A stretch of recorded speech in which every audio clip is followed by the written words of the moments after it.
اعوذ باللہ من الشیطان الرجیم بسم اللہ الرحمن الرحیم رب اشرح لی صدری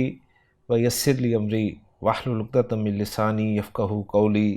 رب یسر ولا تعسر وتمم بالخیر آمین یا رب العالمین۔ آج کے لیکچر میں ہم انشاءاللہ تعالی امرأہ لفظ کے مذکر لفظ کے بارے میں کچھ باتیں جاننے کی کوشش کریں گے۔ جیسا کہ آپ سکرین پہ دیکھ رہے ہیں کہ یہ لفظ جو آپ کے سامنے لکھا ہوا ہے، اس کو ابھی میں نے بغیر کسی اعراب کے لکھا ہوا ہے۔ اس لفظ کے حوالے سے نوٹ کر لیجئے گا کہ کوفیوں کے نزدیک اس لفظ کے جو آخری دو حرف ہیں یعنی را اور حمزہ، ان دونوں حرفوں پر اعراب جو ہے وہ آئے گا، ورنہ آپ کو پتہ ہے کہ عام طور پہ جو واحد اسم ہے اس کے آخری حرف پر جو ہے وہ اعراب ظاہر کیا جاتا ہے اگر وہ معرب اسم ہو، لیکن کوفیوں کے نزدیک یہ ایسا لفظ ہے جس کے آخری دو حرفوں پر یعنی را اور حمزہ دونوں پر ہی اعراب جو ہے وہ آئے گا۔ یعنی واحد اسم کا مرفوع جو ہے ہم جانتے ہیں آخری حرف پہ پیش کے ساتھ ہوتا ہے، منصوب آخری حرف پہ زبر کے ساتھ ہوتا ہے، اور مجرور آخری حرف پہ زیر کے ساتھ ہوتا ہے، لیکن اس لفظ کا اعراب جو ہے وہ آخری دو حروف پر پیش کے ساتھ مرفوع میں ہوگا، آخری دو حروف پر زبر کے ساتھ منصوب میں ہوگا، اور آخری دو حروف پر ہی زیر کے ساتھ مجرور میں ہوگا۔ تو یہ تو رائے تھی کوفیوں کی، اور بعض جو نحوی ہیں انہوں نے یہ کہا ہے کہ اعراب جو ہے وہ صرف را پر آئے گا، اور حمزہ کی حرکت جو ہے وہ را کی حرکت کا اتباع کرتے ہوئے یا اعتبار کرتے ہوئے لگائی جائے گی۔ بہرحال یہ لفظ جو ہے یہ قرآن مجید میں بھی استعمال ہوا ہے، اور مرفوع بھی استعمال ہوا ہے، منصوب بھی استعمال ہوا ہے، اور مجرور بھی استعمال ہوا ہے۔ تو جس طرح قرآن مجید میں استعمال ہوا ہے اس اعتبار سے میں اس لفظ کی تینوں اعرابی حالتیں آپ کے سامنے ذکر کر رہا ہوں۔ تو یہ لفظ جو ہے یہ جب مرفوع پڑھا اور لکھا جائے گا تو یہ بنے گا جی امرؤن، یعنی را پہ بھی پیش اور حمزہ پر بھی پیش، اور چونکہ یہ معرب منصرف ہے اس لیے ڈبل پیش اس پر آ رہی ہے۔ منصوب جب اس کو پڑھا اور لکھا جائے گا تو یہ ہوگا امرأن، یعنی را پہ بھی زبر اور حمزہ پہ بھی زبر، اور جب اس کو مجرور لکھا اور پڑھا جائے گا تو یہ لفظ ہوگا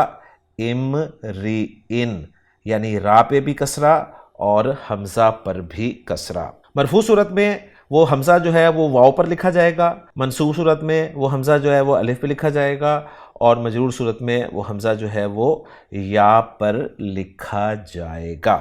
اب ہم دیکھتے ہیں اس لفظ کو قرآن مجید میں کہ یہ مرفوع کہاں استعمال ہوا ہے، منصوب کہاں استعمال ہوا ہے، اور مجرور کہاں استعمال ہوا ہے۔ تو مرفوع یہ استعمال ہوا ہے جی سورۃ النساء میں آیت نمبر 176 میں کہ اللہ تعالیٰ نے ارشاد فرمایا کہ انمرؤن ہلکا۔ اب یہاں پر ایک بات اور آپ سمجھ لیں کہ جس طرح امرأہ کا حمزہ جو ہے وہ حمزۃ الوصل تھا، اسی طرح اس اسم کا حمزہ بھی حمزۃ الوصل ہی ہے، لہٰذا اب آپ دیکھ رہے ہیں کہ ان حرف و شرط کے ساتھ جب اسے ملا کر پڑھا جا رہا ہے تو اس حمزہ پر کوئی حرکت نہیں آ رہی، وہ الف کی صورت میں لکھا رہ گیا ہے، اور ان کے نون ساکن کو ہم زیر دے کے آگے ملا رہے ہیں۔ آپ نے دیکھا ٹیکسٹ میں انمرؤن، تو امرؤن جو ہے یہ مرفوع آپ کے سامنے آ گیا۔ منصوب حالت میں یہ نظر آتا ہے سورہ مریم آیت نمبر 28 میں، اور وہاں پر یہ مضاف بن کر استعمال ہوا ہے، ما کان ابوک امرأ سوء۔ تو یہاں پر آپ دیکھیں امرأ سوء، یہ ایک مرکب اضافی ہے جس میں امرأن جو ہے وہ مضاف ہو کر استعمال ہوا ہے، لہٰذا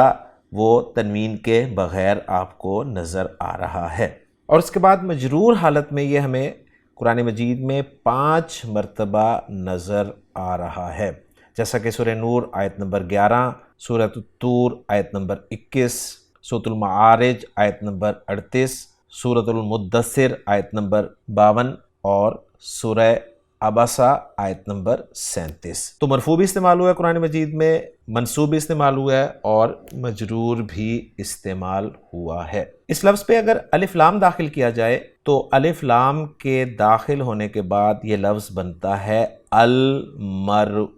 مرفوع حالت میں، المرء منصوب حالت میں، اور المرئی مجرور حالت میں۔ اور یہ قرآن مجید میں مرفوع بھی استعمال ہوا ہے اور مجرور بھی استعمال ہوا ہے، جیسے آپ سورۃ البقرہ آیت نمبر 102 میں دیکھیں، بین المرئی میں آپ کو المرئی مجرور نظر آ رہا ہے۔ اسی طرح سورۃ الانفال میں آیت نمبر 24 بین المرئی میں پھر مجرور ہے، اور سورۃ النبا میں یہ المرء مرفوع ہے، اور سورہ عبسہ میں یہ المرء مرفوع ہے۔ تو گویا یہ معرفہ جو ہے قرآن مجید میں 4 مرتبہ استعمال ہوا ہے، اور 2 مرتبہ مرفوع حالت میں اور 2 مرتبہ مجرور حالت میں۔ تو الحمدللہ جی آج کے لیکچر میں ہم نے امرأہ اسم کے مذکر اسم جس کو مرفوع امرؤن، منصوب امرأن اور مجرور امرئن کے طور پر پڑھا اور لکھا جاتا ہے، تفصیل سے دیکھ لیا۔ انشاءاللہ تعالیٰ اسی طرح کسی اگلے لیکچر میں آپ سے ملاقات ہوگی۔ سبحانک اللہم و بحمدک، اشہد ان لا الہ الا انت، استغفرک و اتوب الیک۔